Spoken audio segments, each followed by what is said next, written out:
आर्टबँक पुणेतर्फे आमच्या या मराठी कविता, त्यांची बनलेली गाणी आणि त्याच्यावरचं रसग्रहण ही जी सिरीज चालू आहे त्यातलं आहे तिसरं पुष्प. अर्वाचीन कवींपैकी सगळ्यात प्रख्यात असे कवी भास्कर रामचंद्र तांबे यांच्या गाण्यांचं खरं तर गाणी आणि त्याच्या अनुषंगाने येणाऱ्या बरेच किस्से, त्याचा अर्थ या कार्यक्रमातनं आम्ही तुमच्यासमोर सादर करत आहोत. आपण पहिल्या गाण्याकडे बोलूया. अ, पण गाणं किंवा कविता याचं रसग्रहण ऐकण्याच्या आधी मला तुम्हाला असं सांगायचं की याचा क्रम आम्ही जसा ही गाणी लिहिली गेली तसा आम्ही लावायचा प्रयत्न केला. जे गाणं तुमच्या समोर सादर आता होणार आहे ते 1902 साली लिहिण्यात आलं. म्हणजे जर बघायला गेलं तर जवळजवळ 150-200 वर्षांपूर्वीचं हे गाणं आहे. पण आजही ते गाणं तितकंच ताजं आहे. आजही त्या गाण्याचा अर्थ किंवा त्या गाण्याला जो आपण मतितार्थ लावतो तो आजही तितकाच ताजा आहे. तुमच्या समोर सादर होणार आहे ते गाणं आहे तिन्ही सांजा सखे मिळाल्या. अ, 1902 साली त्यांनी हे गाणं लिहिलं आणि जर त्यांचं वय तुम्ही लक्षात घेतलं तर त्यांचा जन्म होता 1873 सालचा. म्हणजे कदाचित नुकतं यौवनात वगैरे ते पोचले असतील आणि तिथून त्यांनी ते गाण्याची सुरुवात केली असेल. तर या गाण्याचं रसग्रहण आधी आपण ऐकूया आणि नंतर गाणं पण ऐकूया.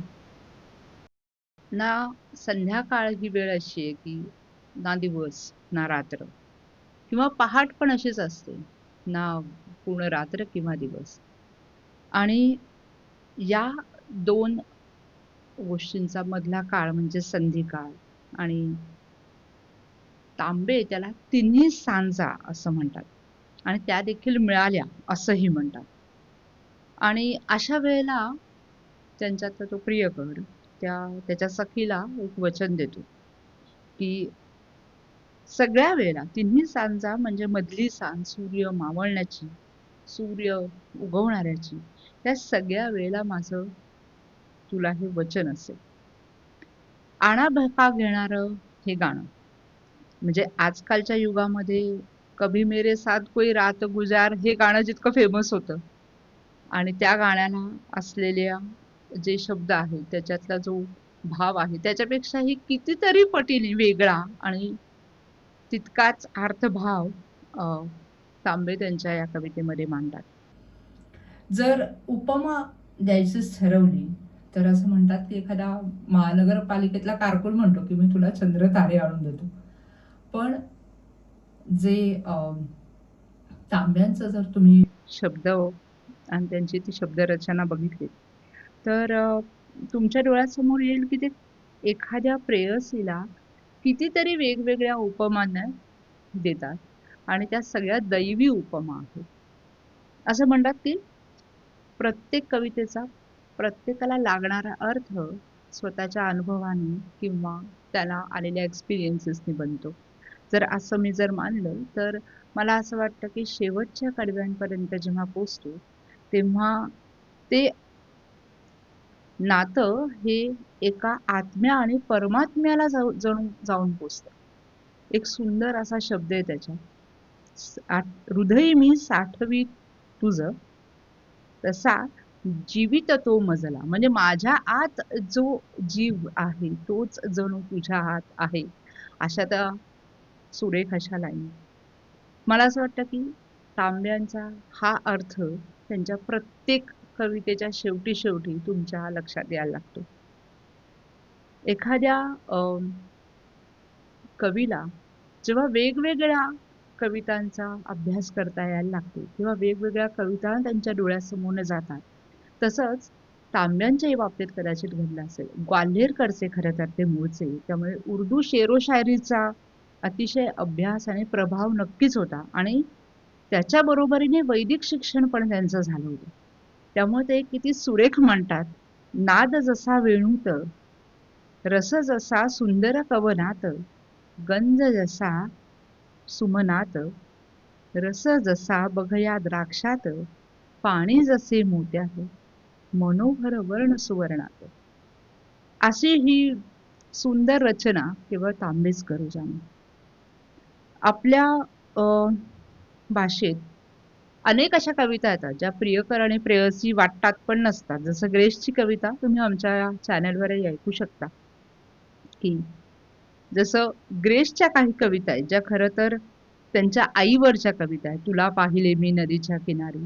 ती आईची कविता आहे, पण ती जोपर्यंत ती आईची आहे हे माहिती नसतं तोपर्यंत आपण प्रेयसीची कविता म्हणूनच ऐकत असतो.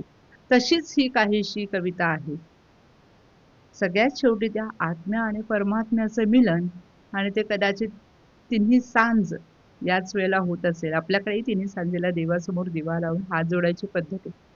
कदाचित तिथे ती वेळ साधली गेली का? असं नक्की असू शकतं. आपण गाण्याचा आस्वाद घेऊया.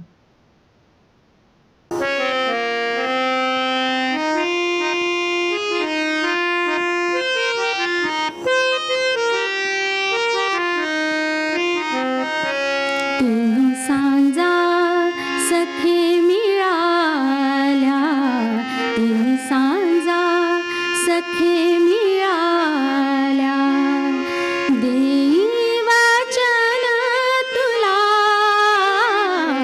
तिन्ही सांजा सखे मिळाल्या, देई वाचन तुला, आज पासूनी जीवे अधिक तू माझ्या हृदयाला, तिन्ही सांजा सखे मिळाल्या.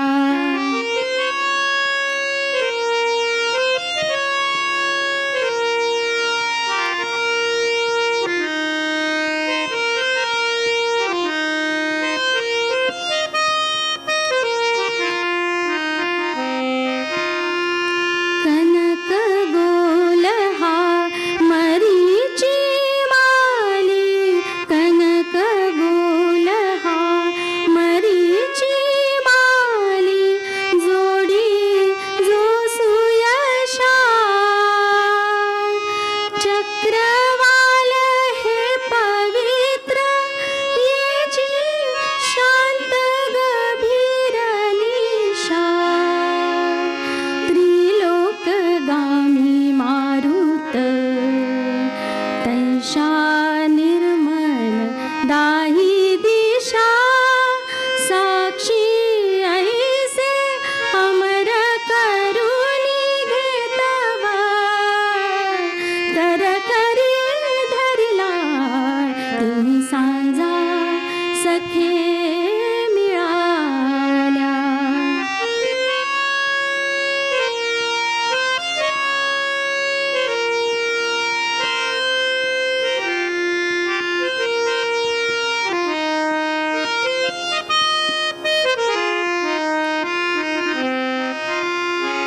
नाद जसा वेणूत हो, रस जसा सुंदर कवनात, गंध जसा सुमनात, रस जसा बघया द्राक्षात, पाणी जसे मोत्यात, पाणी जसे मोत्यात,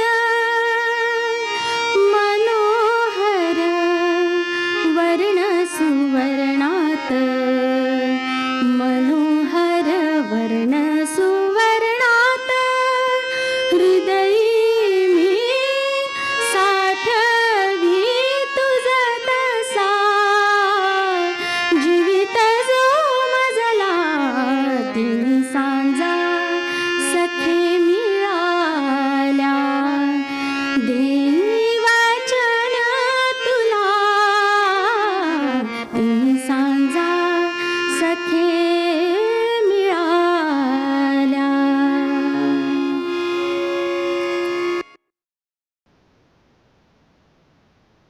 या मालिकेतलं पुढचं गाणं जे आहे ते एक बालगीत आहे.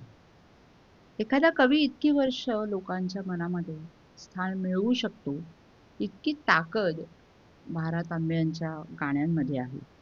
आणि कदाचित 2026 या साली आपण हा कार्यक्रम करायची इच्छा दाखवतो आणि हा कार्यक्रम पुढे न्यायचा प्रयत्न करतो. ज्याच्यातच या 200 वर्षांपूर्वी लिहिलेल्या गाण्यांचं खरं तर ताकद आपल्याला दिसून येते. अनेक प्रकारच्या कविता भारत तांबे यांनी लिहिल्या. पण असं म्हणतात की जसजसा माणूस मोठा होतो तसा त्याच्या कविताही बदलत जातात. तांब्यांच्याच शब्दात सांगायचं झालं तर मी 15 वर्षाच्या असताना ज्या काही कविता लिहिल्या त्या तशाच होत्या. कदाचित माझ्या कविता या हळूहळू वयाप्रमाणे बदलत गेल्या आणि तशीच ही एक कविता. खरं तर तुमच्यापैकी प्रत्येकाला ही कविता ही गाणं म्हणून खूप आठवत असेल.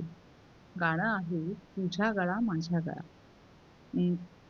आजकालच्या पिढीमध्ये जर बघायचं झालं तर बहीण भावांची लुटीपुटीची भांडणं, त्यांचे होणारे रुसवे फुगवे हे बऱ्याच ठिकाणी आपण बघतही असतो. आणि हळूहळू रुसवे फुगवे स्क्रीनवरनं जास्त चालतात की तू माझा मोबाईल का घेतलास इथपासून ते तुम्हाला लाईक नाही केलंस इंस्टाग्रामवर इथपर्यंत. पण त्या काळात मात्र ही गाणी काहीतरी वेगळ्याच तऱ्हेने मांडली जायची. दादा तितकाच त्रास द्यायचा, पण त्या त्रास देण्याच्या मागे सुद्धा त्या बहिणीची खोडी काढण्याचा जो भाव होता तो अतिशय सुंदरपणे या गाण्यामध्ये मांडण्यात आलाय. तुझ्या गळा माझ्या गळा हे गाणं आता जरी आशाताईंच्या आवाजात आपण खूपदा ऐकलेलं जरी असलं तरी देवासला कुमार गंधर्वांनी हे गाणं पण गायलं आहे एका कार्यक्रमामध्ये. असं म्हणतात की नॉलेज मॅनेजमेंट असं काही आता राहिलं नाही, पण जर त्या काळातले कुमार गंधर्वांची तांब्यांची गाणी जर आपल्याला मिळाली असती तर आय थिंक स्वर्गसुख काय असतं ते कदाचित आपल्याला आजच कळलं असतं. अशी ही सुरेख आणि हृदय आठवण. पूर्वी मुलींची लग्नच लवकर व्हायची आणि त्याचा संदर्भही थोडासा इथे आहेच की तुला मी कंठी म्हणजे गळ्यातलं घेऊन देतो, मला मी अंगठी घेतोय, पण तो गोफ कोणासाठी आणलाय? कदाचित तुझ्या होणाऱ्या नवऱ्यासाठी आणलायस. आज तू माझ्याशी भांडतीयस कारण तुला मात्र तुझा नवरा मिळाला म्हणून तू माझ्याशी कट्टी, पण कोणाशी बरं गट्टी? आजकालच्या भाषेमध्ये ही कट्टी गट्टी बट्टी ही नावच जणू गायब झाली. खुसू खुसू गाली हसू वरवर आपली रुसू रुसू, चल निघ येथे नको बसू, घर तर माझे तसू तसू. अशी सुरेख यमक जुळवणारं हे गाणं. जुन्या काळचे शब्द किती वेगळे असायचे. तुझं पगडी मज चिरडी. चिरडी म्हणजे आजकाल छोटे छोटे फ्रॉक्स ज्या घालतात छोट्या मुली त्याला चिरडी असं म्हणत असते. छोटी साडी किंवा अतिशय लहान मुलीला घालण्यात येणारा पर्पल फुलक म्हणजे ती चिरडी. तो शेला मात्र कोणाचा? तर तुझ्या होणाऱ्या नवऱ्याचा तो शेला आहे. असं प्रत्येक कडव्यामध्ये तिच्या नवऱ्याचा असा अलवार केलेला तो उल्लेख आणि तरी सुद्धा त्या दादाचा तो खोडकरपणा आणि तितकीच रुसणारी ती बहीण. असं हे सुरेख गाणं तुझ्या गळा माझ्या गळा.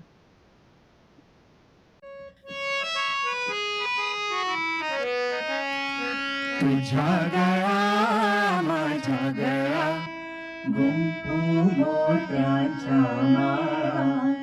तुझ्या गळा माझ्या गळा गुंफू मोत्याच्या माळा.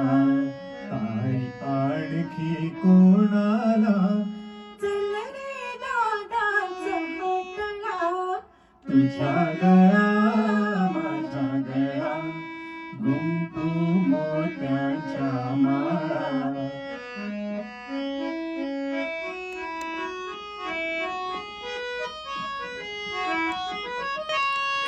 तुझं कंठी माझं अंगठी. आणखी गोफ कोणाला तुझं कंठी माझं अंगठी. आणखी गोफ कोणाला. वेड लागले दादाला. वेड लागले दादाला. मला कुणाचे ताईला तुझ्या गळा माझ्या गळा गुंफू मोत्यांच्या माळा तुझ पकडी मज चिरडी आणखी शेला कोणाला तुझ पकडी मज चिरडी आणखी शेला कोणाला दादा सांगू बाबाला दादा सांगू बाबाला सांग तिकडच्या स्वारीला तुझ्या गळा माझ्या गळा गुंफू मोत्यांच्या माळा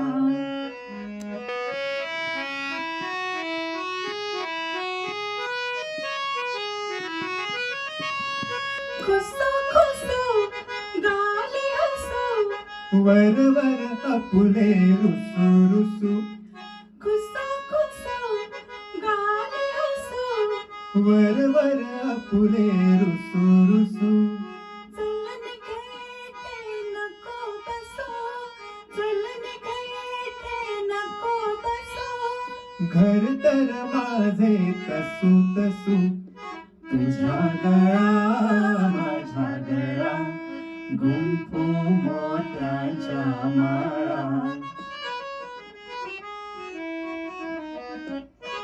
कशी कशी आज अशी गंमत ताईची खाशी कशी कशी आज अशी गंमत ताईची खाशी आता गट्टी दादाशी आता गट्टी दादाशी तर मग गट्टी कोणाशी तुझ्या गळा माझ्या गळा गुंफू मोत्याच्या माळा तुझ्या गळा माझ्या गळा गुंफू मोत्याच्या माळा